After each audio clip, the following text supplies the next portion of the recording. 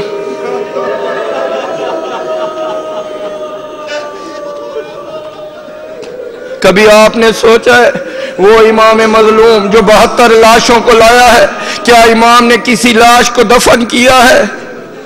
ایک سوال ہے۔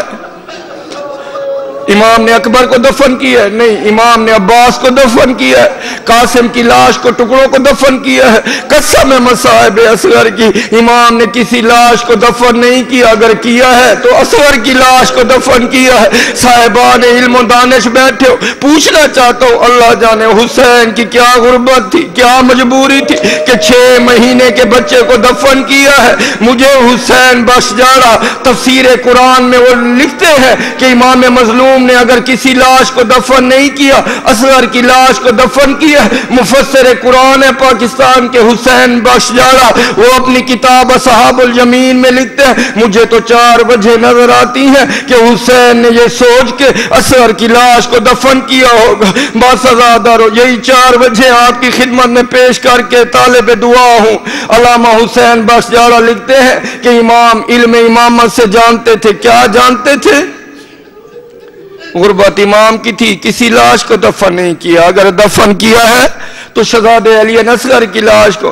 قبلہ لکھتے ہیں پہلی وجہ تو یہ تھی، امام جانتے تھے ہماری شہادت کے بعد ظالموں کے ظلم ختم نہیں ہوں گے، ظالم ہماری لاشوں پہ گھوڑے دوڑائیں گے، ہماری لاشوں کی پامالی ہوگے، اکبر کی لاش سہ جائے گی، عباس کا لاشا گھوڑے کے سم سہ جائے گا، وہ میرا 6 مہینہ کا نازک قبول ہے، یہ رباب کی جھولی کا سرمایہ گھوڑوں کی پامالی سے بچ جائے گا۔ دوسری وجہ حسین بخش جاڑا لکھتے ہیں امام جانتے تھے ہماری لاشوں کو کسی نے دفن نہیں کرنا، وہ 3 دن تک ہماری لاشیں وہ کربلا کی گرم دھوپ میں پڑی رہے گی، وہ میری لاش بھی دھوپ برداشت کر جائے گی، اکبر کا لاشا بھی دھوپ برداشت کر جائے گا، وہ میرا نرم و نازک اصغر ہے، کربلا کی گرم دھوپ برداشت نہیں کر سکے گا۔ تیسری وجہ امام جانتے تھے ان ظالموں نے سر نیزہ پہ عیاں کرنے ہیں، اگر نیزے پہ اصغر کا سر آیا وہ میری سکینہ مر جائے گی، وہ میری رباب مر جائے گی۔ قبلہ لکھتے ہیں چوتھی وجہ یہ تھی امام جانتے تھے وہ 12 محرم کا دن ہوگا، وہ میری بہنوں کے ہاتھ پر سے گردن بندھے ہوئیں گے، وہ ظالم اہل بیت کو مقتل سے گزاریں گے۔ اگر رباب یا سکینہ نے اصغر کی لاش دیکھی اور رباب مر جائے گی، وہ میری سکینہ مر جائے گی۔ یوم عاشور ازادارو آپ ایک عمل کرتے ہیں، 7 دفعہ آگے بھی جاتے ہیں، 7 دفعہ پیچھے بھی جاتے ہیں، یہ سنت امام حسین کی ہے۔ اصغر کو ذبح کرا کے ہاتھوں پہ سوچ رہا ہے وہ کس طرح خیمے میں جاؤں، اور میں رباب کو کیا بتاؤں گا۔